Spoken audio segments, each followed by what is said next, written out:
નમસ્કાર મિત્રો, અમારી યુટ્યુબ ચેનલ આવો ભક્તિ સત્સંગમાં આપ સૌનું હાર્દિક સ્વાગત છે।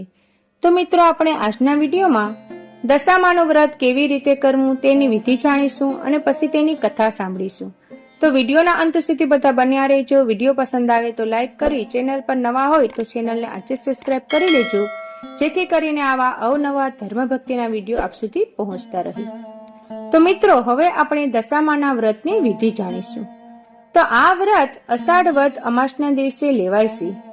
વ્રત કરનારે પ્રાતઃકાળે સ્નાન કરી ધૂપ દીવો કરી શ્રદ્ધાપૂર્વક દશામાની કથા વાર્તા સાંભળવી, 10 દિવસ સુધી નકોરડા ઉપવાસ કરવા અને જો ન થઈ શકે તો એકટાણું કરવું, માટીની સાંઢણી બનાવી તેનું પૂજન કરવું, 10મે દિવસે આ સાંઢણી નદીમાં પધરાવવી, 5મા વર્ષે વ્રતનું ઉજવણું કરવું।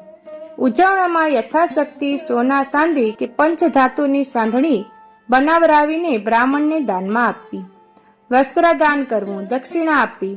ભક્તિભાવપૂર્વક દશામાનું વ્રત કરનારની સુખ શાંતિ અને સમૃદ્ધિ જળવાઈ રહેશે। હવે આપણે દશામાના વ્રતની કથા સાંભળીશું। તો સુવર્ણપુર નગરીમાં જગતજીતસિંહ નામે ઘણો જ ગર્વશ્રેષ્ઠ રાજા રાજ કરતો હતો। તેના નગરની સમૃદ્ધિનો પાર ન હતો। આ રાજાને ગુણયલ, સંસ્કારી, અતિ સુશીલ અને રૂપવતી રાણીનું નામ અનંગસેના હતું। રાણી ઘણી જ નમ્ર અને ધર્મનિષ્ઠ હતી। તે ઘણીવાર રાજાને અહંકાર ન કરવા સમજાવતી, પણ રાજા કદી એની વાત સાંભળતો નહીં। અષાઢ મહિનાના દિવાસાનો દિવસ આવ્યો। તે દિવસે રાણી પોતાના ઝરૂખામાં બેઠી હતી।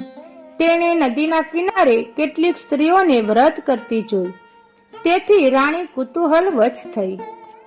તરત દાસીને આજ્ઞા આપી કે નદી કિનારે સોળે શણગાર સજીને ટોળે વળેલી સ્ત્રીઓ શું કરે છે તે જાણી લાવ।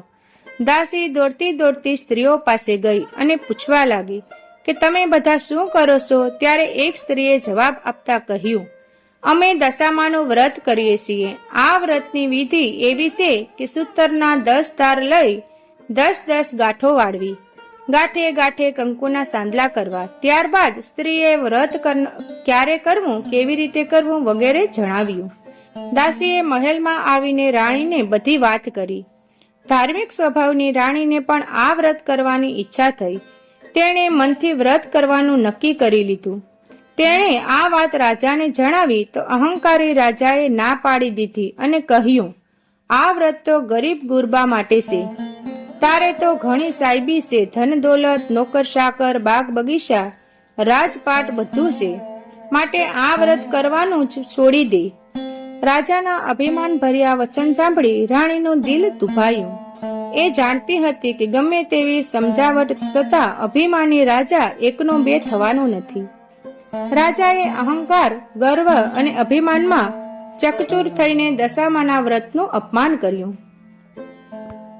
તેથી દશામાના ક્રોધનો પાર ન રહ્યો। માએ રાજાના સપનામાં આવીને એક જ શબ્દ કહ્યો, પડું શું? બીજા જ દિવસે પડોશી રાજા લાવ લશ્કર સાથે સડી આવ્યો। આવા અણધાર્યા હુમલાથી રાજા જગતજીતસિંહ ગભરાયો। જીવ બચાવવા માટે રાણી અને બંને કુંવરો લઈને જંગલમાં રસ્તે ભાગ્યો। રાણી અનંગસેના મનમાં સમજે છે કે પોતાના પતિએ કરેલ દશામા વ્રતના અપમાનથી આ દશા પ્રાપ્ત થઈ છે। ઘોર જંગલમાં રાજા રાણી ઉઘાડા પગે ચાલ્યા જાય છે। પગમાં કાંટા કાકરા ભોકાય છે। દુઃખ અને થાકના પાર નથી। કુંવરો તરસ્યા છે। એટલામાં એક વાવ આવી। રાજા પાણી લેવા માટે વાવમાં ઉતર્યા। પાછળ બંને કુંવરો ઉતર્યા તો દશામાએ અદૃશ્ય રહી બંને કુંવરોને ખેંચી લીધા। કુંવરોને અદૃશ્ય થઈ ગયેલા જાણી રાણી વિલાપ કરવા લાગી। રાજા પણ મનમાં સમજી ગયો કે નક્કી આ દશામાનો કોપ છે। એ રાણીને આશ્વાસન આપતા સમજાવે છે કે જેણે આપ્યા એણે લઈ લીધા, હવે એ જ આપશે। રુદન કરતી રાણીને સમજાવતો રાજા આગળ ચાલ્યો। થાકના લીધે બંનેના પગ ઘસડાય છે। પગમાં વેઢાના કાંટા ભોકાઈ ગયા છે, તેથી પીડાનો પાર નથી। રસ્તામાં એક વાડી આવી। રાજાને થયું કે હાશ, 2 ઘડી વિસામો તો મળશે, પણ જ્યાં રાજાએ એ વાડીમાં પગ મૂક્યો કે ખીલેલા બધા ફૂલો કરમાઈ ગયા। વાડીનો માળી વિચારવા માંડ્યો કે નક્કી આ માણસ પાપી પગલાનો છે. તેથી માળી લાકડી લઈને રાજાને મારવા દોડ્યો. રાજા રાણી માંડ બચીને ભાગ્યા. જીવનથી હતાશ થઈ ગયેલા ભિખારી જેવી હાલતમાં બંને એક નગરમાં આવ્યા. તે નગરમાં રાણીની બહેનપણી રહેતી હતી. બહેનપણીના ઘરે કંઈક ખાવા મળશે તે આશાએ બંને તેના ઘરે આવ્યા. રાણીએ બહેનપણી પાસે ખાવાનું માંગ્યું એટલે તે ખીજાઈને બોલી, જાજા રાંડ ભિખારણ, મારા રાજ્યમાં આવું બટકું રોટલો માંગતા લાજ ના આવી? આવા વેણ સાંભળી તેઓ ત્યાંથી આગળ વધ્યા. રસ્તામાં રાજાની બહેનનું ગામ આવ્યું. રાજાએ આશા હતી કે મારી બહેન જરૂર આશરો આપશે. એણે પાદરેથી પોતાની બહેનને સંદેશો મોકલ્યો કે તેનો ભાઈ આવ્યો છે અને પાદરે મુકામ કર્યો છે. બહેનને સંદેશો મળતા તેને થયું, જરૂર મારા ભાઈએ કોઈ દુઃખ પડ્યું છે, નહીતર હાથી, ઘોડા અને રથ વગર તેઓ આવે જ નહીં. આમ વિચારી બહેને સુખડી બનાવી, સોનાની ગાગરમાં મૂકી અને સાથે સોનાની સાંકળું પણ મૂકી પોતાના ભાઈને મોકલાવ્યું. ભાઈને સોનાની ગાગર મળી, પણ તે પિત્તળની બની ગઈ. સુખડી ઈંટના કટકા બની ગઈ અને સોનાના સાકરનો સાપ થઈ ગયો. આ જોઈ રાજા વિચારમાં પડી ગયો. તેને થયું કે મારી સગી બહેન મને મારી નાખવા આવું ન કરે, નક્કી આ દશામાના કોપને કારણે છે. આવો વિચાર કરી રાજાએ ગાગરને ત્યાં જ ભોયમાં દાટી દીધી અને રાણીને લઈને આગળ ચાલ્યા ગયા.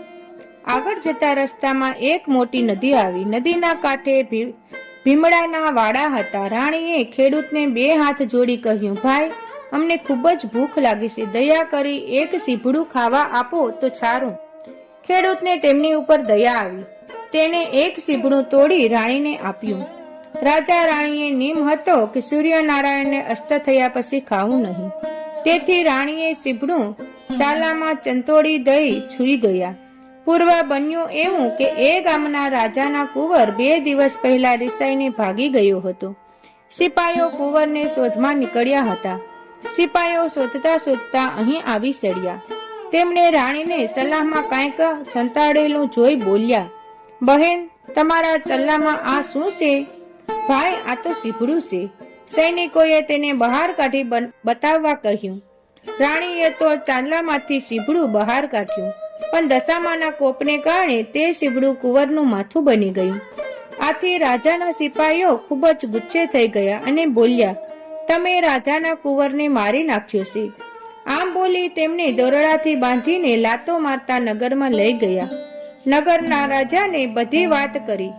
રાજાએ પોતાના કુંવરની હત્યા કરવા બદલ જગજીતસિંહને કાળ કોટડીમાં હુકમ આપી બંદીખાનામાં નાખી દીધો.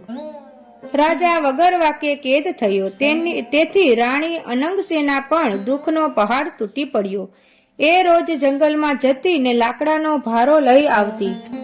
જે પૈસા મળે એમાંથી પેટનો ખાડો પૂરતી. આમ દિવસો પર દિવસો પસાર થવા લાગ્યા. એવામાં અષાઢ મહિનો આવ્યો અને દિવાસાનો દિવસ આવ્યો. રાણીને થયું કે રાજાએ દશામાનું અપમાન કર્યું છે, તેથી અમારી દશા આવી થઈ ગઈ છે. એટલે રાણીએ દશામાના 10 દિવસ નકોડા ઉપવાસ કર્યા.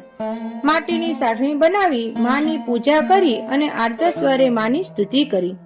રાણીની ભક્તિ જોઈ દશામાનો કોપ શમી ગયો. માએ રાણીને આશીર્વાદ આપતા કહ્યું છે કે કાલે તને તારો પતિ પાછો મળશે. એ જ રાત્રે દશામાએ નગરમાં રાજાને સ્વપ્નમાં જઈ આદેશ આપ્યો કે તે નિર્દોષ માણસને કેદમાં પૂર્યો છે.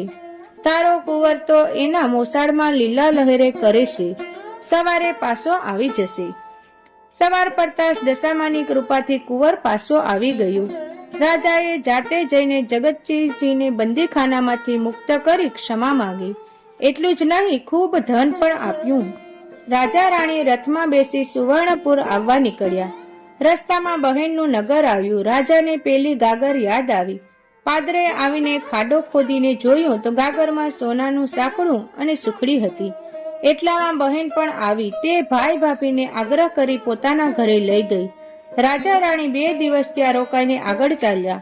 રસ્તામાં રાણીની બહેનપણીનું ઘર આવ્યું. જે બહેનપણીએ પહેલા જાકારો દીધો હતો તે અત્યારે ઓરડા બહાર ઊભી હતી. તે રાણીને ઓળખી ભેટી પડી અને બોલી, બહેન, બહુ દિવસે આવ્યા, આજે તો તમે નહીં જવા દો. રાણીએ કહ્યું, મારી દશા કઠણ હતી ત્યારે તમે કકડો રોટલોય આપ્યો ન હતો, તેથી હવે અમે અહીંયા રહીશું નહીં. આમ કરી તેઓ ત્યાંથી ચાલી નીકળ્યા. ત્યાંથી ચાલતા ચાલતા તેઓ ગામના પાદરે આવી વાડીમાં આવ્યા. સુકાયેલી વાડી તેમના આવતા લીલાસમ થઈ ગઈ. માળી તેમને હાથ પકડીને વાડીમાં લઈ ગયો. વાડીમાં થોડો વિશ્રામ કરી તેઓ આગળ ચાલ્યા. રસ્તામાં વાવ આવી. વાવને કાંઠે દશામાં વૃદ્ધ ડોશીનું રૂપ ધારણ કરી ઊભા હતા. બંને કુંવરો તેમની આંગળી પકડીને ઊભા હતા. રાજા રાણી તરત જ માતાજીને ઓળખી ગયા અને તેમના શરણોમાં ઢળી પડ્યા. દશામાએ અસલ સ્વરૂપ આવી દર્શન આપતા કહ્યું, હે રાજા, તે અભિમાન આપીને રાણીને મારા વ્રત કરવાનો અપમાન કર્યું હતું, તેથી હું તારા પર કોપાયમાન થઈ હતી. પણ હવે તારો ગર્વ ગળી ગયો છે. વળી તારી રાણીએ ભક્તિભાવથી મારું વ્રત કર્યું છે, તેથી હું તમારી પર પ્રસન્ન થઈશું. તારું રાજ અને તને પાછું મળી જશે. મા કરતો રાજા જગતસિંહ દશામાના પગમાં આળોટી પડ્યો. માં, હે દયાળી, કલિયુગમાં તમારી કાળમી કચોટીમાંથી કોઈ પાર ઉતરી નહીં શકે, માટે આવો કોપ કદી ન કરશો. દશામાં મીઠું મધુર હાસ્ય વેરતા બોલ્યા, તારી વાત કબૂલ કરું છું. કળિયુગમાં જે કોઈ મારું વ્રત કરી મારી કથા સાંભળશે કે સંભળાવશે તેની દશા સદા સારી રહેશે. આમ કહી દશામાં અંતર ધ્યાન થઈ ગયા. રાજા રાણી બંને કુંવરોને લઈ પોતાના રાજ્યમાં આવ્યા. જગતજીસિંહના સેનાપતિએ પડોશી રાજાને હરાવીને રાજ પાછું મેળવ્યું હતું. નગરમાં સમાચાર પહોંચ્યા કે રાજા રાણી પાછા આવી ગયા છે. ત્યારે નગરના લોકોએ વાંચતે ગાજતે સામૈયો કરી તેમને તેડી લાવ્યા. રાજા રાણી આનંદપૂર્વક દિવસો પસાર કરવા લાગ્યા. રાજા રાણીએ 5 વર્ષ સુધી દશામાનું વ્રત કર્યું. વ્રત પૂરું કર્યા બાદ તેનું ઉજવણું પણ કર્યું. હે દશામાં, જેવા તમે રાજા રાણીને ફળ્યા તેવા તમારા વ્રત કરનાર સૌને ફળજો અને કથા સાંભળનારને પણ સૌને ફળજો. જય દશામાં. તો મિત્રો, આ વિડીયોમાં આપણે દશામાનું વ્રત કેવી રીતે કરવું અને પછી તેની કથા સાંભળી. જો વિડીયો પસંદ આવી હોય તો લાઈક કરજો. હવે નવા વિડીયો સાથે મળીશું. ત્યાં સુધી સૌને જય સિયારામ, જય શ્રી કૃષ્ણ.